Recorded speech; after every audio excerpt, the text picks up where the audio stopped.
Hello everybody and welcome back. So today I don't really have a catchy little intro because I was in Walgreens the other day and I don't remember what I was getting from there. I think I was getting like rubber gloves or something.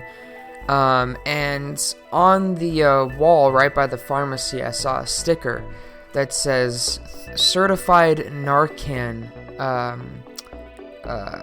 distributor, and that got me thinking that Narcan is surprisingly relevant in everyday life, and I'm sure that most people, if they don't know what Narcan is, they've heard of it or seen it in passing. So today on the science behind that, we're going to talk about the science behind Narcan. Welcome to the Science Behind That with Atticus Hamilton. Hello everybody and welcome back to the Science Behind That podcast. Before we get started today, ladies and gentlemen, I would like to invite all of you to go grab yourselves a nice steaming hot cup of coffee and we'll get right into it. Make sure to add a little bit of maple syrup to that coffee. Not too much, just enough to keep it spicy.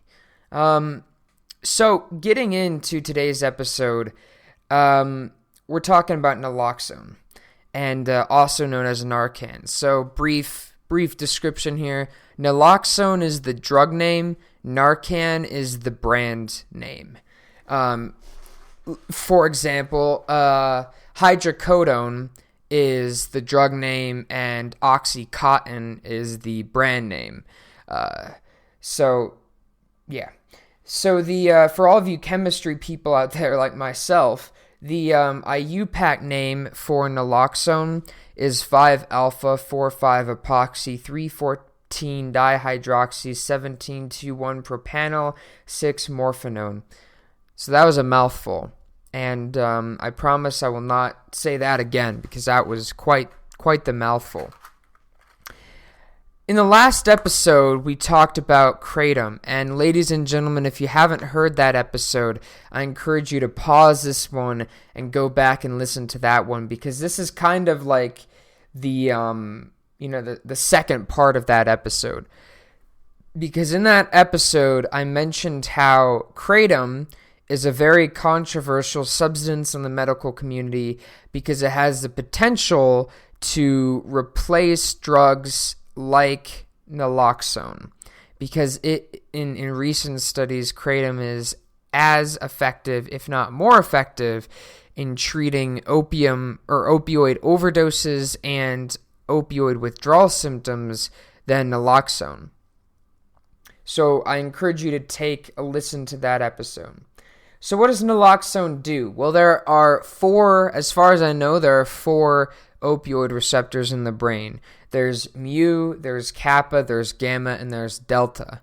And in the last episode, we talked about how kratom can bind to all four, and naloxone binds to one out of the four, right?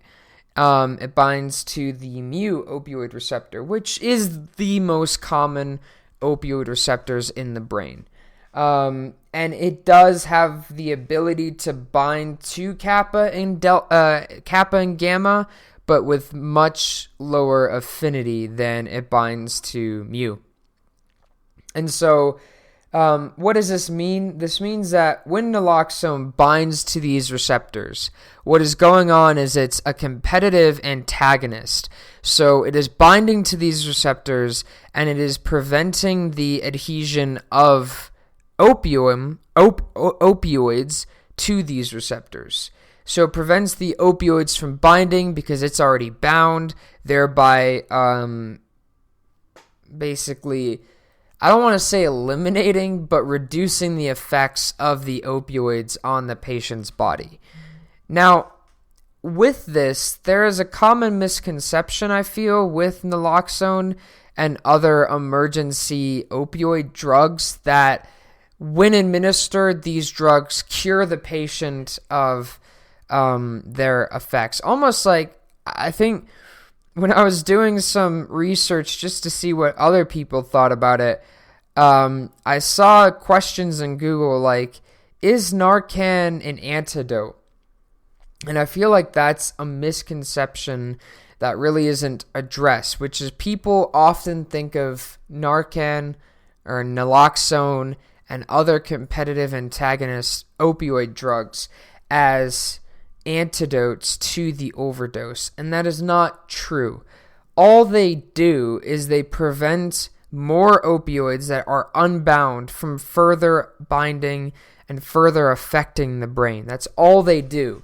So if you have a friend, or if you know somebody, or if somebody has an overdose of an opioid, whether it be heroin, hydrocodone, morphine, whatever, if they have an overdose, they're administered naloxone, but they're also going to be administered drugs to increase their respiratory rate, increase their heartbeat, etc. And before we continue, I just want to relay to you guys some of the symptoms of an opioid overdose: unconsciousness, very small pupils, slow breathing, vomiting, an inability to speak, faint heartbeat, i.e. bradycardia, limp arms and legs, pale skin, purple lips and fingernails. You may be saying, why are the fingernails and lips purple? Because the breathing is slow and the heart rate is bradycardia, so not enough blood is getting to those regions of the limbs. So the purple dictates that they're going hypoxic, i.e. that there's not enough oxygen there in the lips and the fingers, which are the distal limbs. And so, therefore, naloxone is not a treatment to an overdose. It, when combined with other drugs and supportive therapy, it does aid in the treatment of an opioid overdose. But, ladies and gentlemen, I don't want you going away from this thinking that naloxone alone is a treatment to an opioid overdose, because it's not. So we know what it does. We know how it binds, and that binding decreases the expression of endorphins and encephalins. And both endorphins and encephalins, what they do is they inhibit pain, basically. They inhibit the perception of pain, and they increase the feeling of euphoria and whatnot. And they inhibit the perception of pain because of a long neurochemical pathway, which I'm not going to get into, but ultimately it boils down to they bind to the right receptors, which then create inhibitory neurotransmitters like GABA, which then results in overall an analgesic effect, or a reduced pain. But that has the other part of it, which is that, it slows the heartbeat, slows the respiratory rate, etc. And so naloxone decreases the expression of that, and that also helps with the treatment of an opioid overdose. Ladies and gentlemen, this is a shorter episode today. And before we finish, I'd like to clarify one thing. Research has suggested that kratom may be as effective, if not more effective, than naloxone. But for various reasons, I have to add this little PSA in here at the end, which is I'm not saying this to say, hey, if you overdose on opioids, don't get naloxone, just use kratom. That's not what I'm saying. But what I am saying is that there is, it seems, medical application to kratom, and it may be more effective than naloxone, just because naloxone binds to 1 out of 4 opioid receptors and kratom binds to 4 out of 4 opioid receptors. So, ladies and gentlemen, that is all I have for you today. I know this was a shorter episode. I hope you enjoyed it.